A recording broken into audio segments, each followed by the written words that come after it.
दोस्तों, आज मैं आपको एक ऐसा अमल बताने जा रहा हूं जो अमल थोड़ा मुश्किल तो है क्योंकि इसकी पढ़ाई लंबी है और परहेजगारी से काम लेना पड़ता है, लेकिन इसके बाद जो सिद्धि आपको प्राप्त होती है, दुनिया में किसी और अमल या चिल्लाक्षी या सिद्धि करने की आवश्यकता नहीं पड़ती।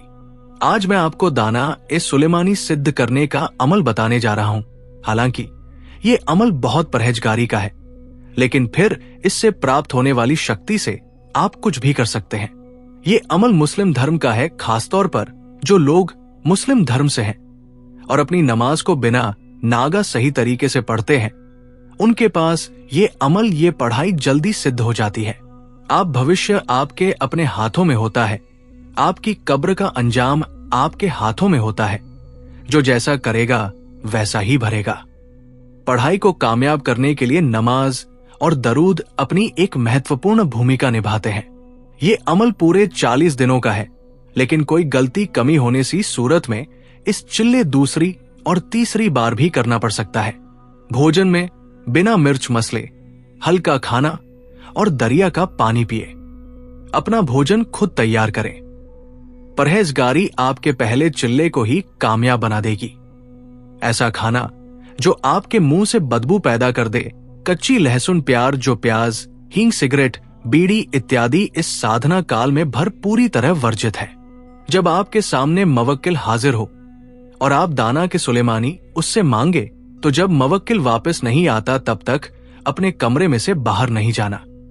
इस पढ़ाई के पूरा होने के बाद कोई भी जायज काम आप कर सकते हैं। इससे कुछ भी करवा सकते हैं। किसी गुमशुदा का पता लगा सकते हैं।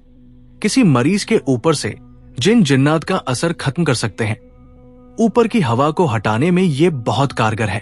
होने वाली बातों का आपको पहले से ही मुवक्किल के जरिए से पता चल जाता है और किसी भी मुश्किल से निकलने का हल भी। ये ऊंचे दर्जे की पढ़ाई है। ये 41 दिनों की पढ़ाई है। इस पढ़ाई में पूरी तरह ब्रह्मचर्य का पालन किया जाता है।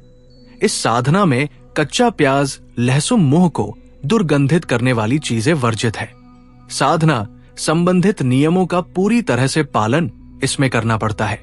अगर आप बीड़ी सिगरेट पीते हैं तो अमल से 1 हफ्ता पहले उसे छोड़ दें। खिलवत अर्थात तन्हाई में ये साधनाएं की जाती है। सबसे पहले यदि आपको पेट गैस की समस्या है तो पहले उसको ठीक करें।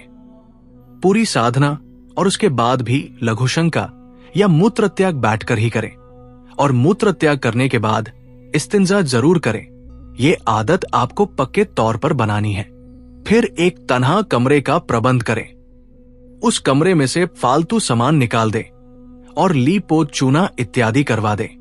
उस कमरे में चटाई बिछाकर पानी को किसी साफ बर्तन में भरकर अपने पास जरूर रखें। पढ़ाई शुरू करने से पहले इत्र, लोबान, कोयला इकट्ठा खरीद कर रख ले ताकि आपको साधना में कोई परेशानी ना हो। पहले दिन आप सफेद मिठाई के ऊपर फातिहा देकर मिठाई बच्चों में बांट दें। जब किसी भी महीने का नया चांद हो, जिसको नौचंदी बोला जाता है, बुधवार, बृहस्पतिवार, जुम्मा या शुक्रवार की रात को 5वीं नमाज के बाद वजू करें। कोयले सुलगाकर आग तैयार करें और थोड़ा थोड़ा लोबान पढ़ाई के वक्त आग पर डालता जाए, जिससे कि खूब सारी खुशबू उठती रहे। अपने बदन और कपड़ों पर हिना का इत्र या ऊद का इत्र जरूर लगाएं। सिर को किसी साफ कपड़े से ढककर पढ़ाई करें। अलथी पलथी मारकर पश्चिम की और रुख मुंह करके बैठ जाएं और सबसे पहले 41 बार आयतल कुर्सी पढ़कर अपने हाथों पर फूंक दें और सीधे हाथ की इंडेक्स फिंगर अनामिका उंगली शहादत की उंगली से अपनी चारों ओर हिसार के लिए इशारा करें। आयतल कुर्सी।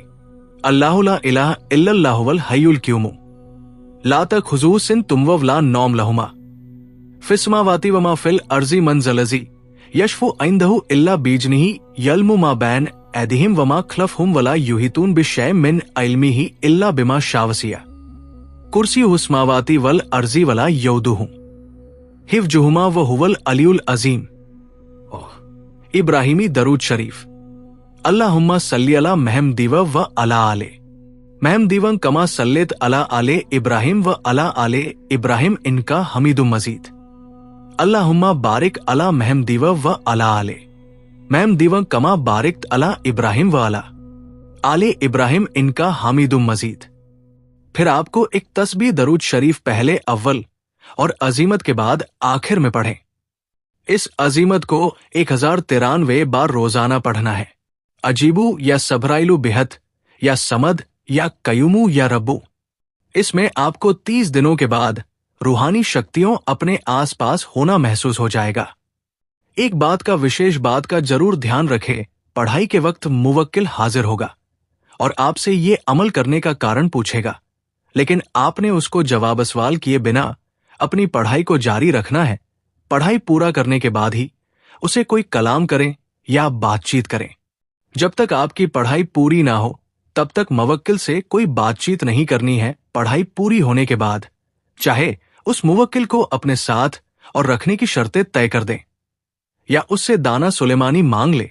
अगर ये मुवक्किल समय से पहले आपके पास हाजिर होता है तो भी आपको 40 दिन की साधना करनी ही करनी है। पढ़ाई को बीच में नहीं छोड़ना।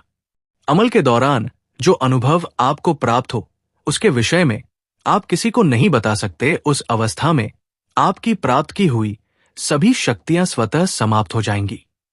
दाना इस सुलेमानी सीधे तौर से हासिल नहीं होता बल्कि मुवक्किल के जरिए से हासिल होता है।